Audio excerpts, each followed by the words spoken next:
Another NASCAR silly season domino has fallen as it has been announced that Parker Retzlaff will not return to Jordan Anderson Racing in 2025. What's going on, guys? It's Daniel and welcome back to our video. As I just said a second ago, we got some pretty massive and major breaking news as it has been announced that Parker Retzlaff will not return to Jordan Anderson Racing in 2025. Here's Parker Retzlaff's statement. As my sophomore season in the Xfinity Series comes to an end, I am announcing that I will not be returning to Jordan Anderson Racing Bomarito Autosport in 2025. I can't thank Jordan Anderson and John Bomarito for giving me my first full-time opportunity to race in the Xfinity Series and for allowing me to chase my dream. Thank you all for my sponsors, team members, and supporters for all of your encouragement while driving the 31 these last 2 years. As I close this chapter in my book, I am so grateful to have had such a supportive team behind me. This is definitely not really surprising. There's been a lot of rumors and speculation over the course of the last few months, really going all the way back to August, where there was a lot of talk that Parker may or may not be back at Jordan Anderson Racing in 2025. A lot of theories going around is that because of what happened at Daytona really played a part in this decision. Parker Retzlaff was, of course, competing in the NASCAR Cup Series race at Daytona, driving his 62 car, and I believe his second NASCAR Cup Series start. And he had pushed Harrison Burton to victory lane in a Ford. But he did not push Kyle Busch to victory lane, which, of course, Kyle Busch drove the A-car for RCR, which was a Chevrolet. A lot of people do believe, and Parker even revealed this, that Chevrolet and RCR especially were not very happy with Parker pushing Harrison Burton to victory lane.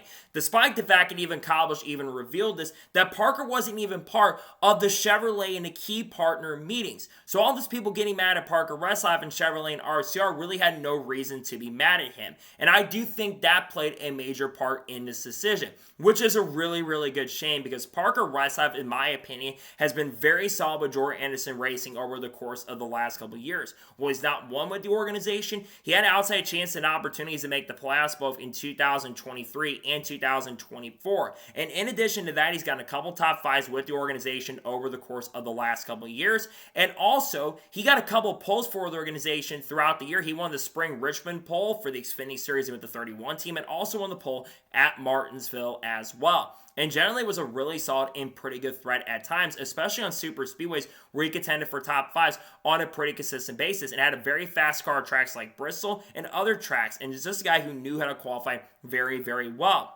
It's a really big shame to see someone who, in my opinion, is super, super underrated in the sport will not be back with Jordan Anderson Racing in 2025 because I do feel like that Parker deserves a chance and opportunity to be in this sport. He's got a lot of talent and he's got a lot of potential to be very successful long-term in NASCAR. Now, the big question is where could Parker Retzlaff head to in 2025? Well, options are becoming very limited. Joe Gibbs Racing, they're set for next year at this point for their full-time cars. Brandon Jones will be driving probably the number 20, it sounds like. Taylor Gray is going to be in the 54. William Swash is in the 18, so JGR is not a really good option. Haas Factory Team, they're set for 2025. Sheldon Creed's driving a 00, and you got Sam Mayer in the 41. We all thought Haley Deegan was going there, but of course that did not end up happening. You've got other teams that are still up in the air, like Junior Motorsports, they're set for 2025, right? Carson Quaffles in the 1. You've got Connor Zilish in the 88. You, of course, got Justin Allgaier returning to 7, and Sammy Smith driving number 8 or the number 9. RCR, they just announced their lineup for this past week or so. Jess Love's back in the 2,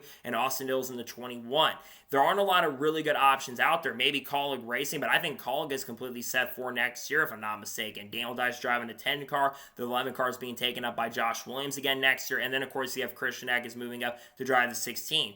Big Machine Racing is set for next year. Nick Sanchez is driving the 48 in 2025, moving up and taking over for Parker Kligerman. Now, there are some decent NASCAR Xfinity Series seats that are available. RSS Racing, which is a team that Parker has driven for in the past. I could definitely see him getting a chance and opportunity to go back to RSS Racing, where I think he was pretty competitive with that team at times. And we've seen that team get a lot better, especially with the fact they've shown a lot more pace and speed. So I would have to think that he could end up at a team like RSS. There are some good truck rides available, though, going into next year. McAnally Hilgeman Racing has not announced anybody for 2025. And while, of course, we do know that Daniel Hemrick's been rumored to be over there, and Corey LaJoie's name has also been linked to that organization, we don't exactly know who's behind the wheel of that team. I think that Nice has a truck available too, if I'm not mistaken, though Connor Mosak's name has been linked over to that team, so that could certainly be a possibility. And maybe he goes to a team like Tricon, who I think still has 1 or 2 trucks available. We don't know what Dean Thompson is currently doing at the moment for 2025.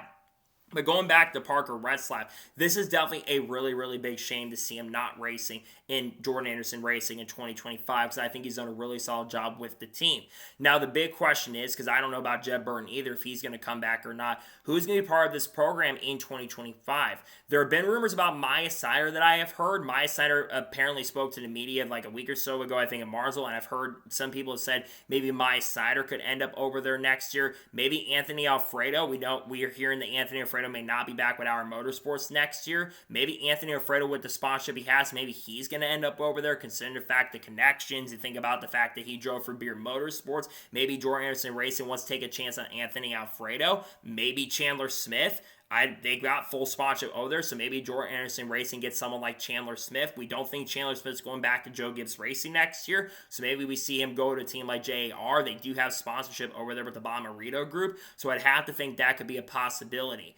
But we'll have to kind of wait and see how the rest of the silly season plays out. But man, I feel bad for Parker. He is a very talented driver who can get the best out of equipment. And to see someone who has shown so much potential over the course the last couple of years, it's really disappointing to see a guy who has a lot of talent not racing with a pretty solid team. While Jordan Anderson isn't one of these top dog organizations out there, they're still a very solid and a pretty decent organization who gets their stuff from ECR.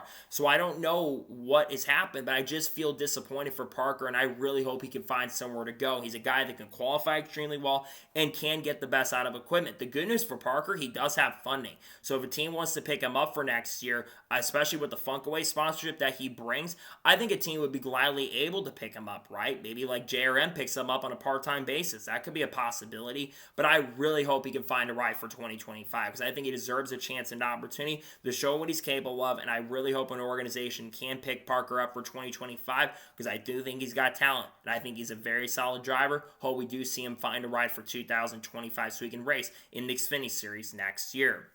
So, that is going to be today's special breaking news episode on Parker Retzlaff. I want to thank you guys for watching. Please subscribe to the channel, notifications on, so if I win a video, it does go live on my channel.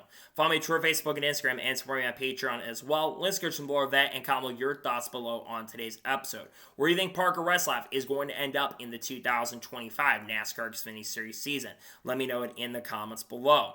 Tomorrow on the channel, we're going to have a NASCAR news video discussing news over the course of the last couple days, not just in NASCAR, but in IndyCar as well. Saturday, we're probably going to be doing the top 20 drivers to watch out for in 2025. I will have NASCAR winter predictions for the Cup Series dropping in the coming weeks as well. We'll have Daytona 500 entry list updates, talk about drivers like Shane Van Gisbergen as well. We're also, of course, going to have the Cup predictions drop within the next couple weeks and team previews for teams like Hendrick Motorsports 2311, talking about Bubba Wallace, Tyler Reddick, front row, you name it, and Kyle Busch as well really soon, and Chase Elliott and all those people. You're going to see all that content dropping over the course of the next couple days on this channel and throughout the rest of the off season.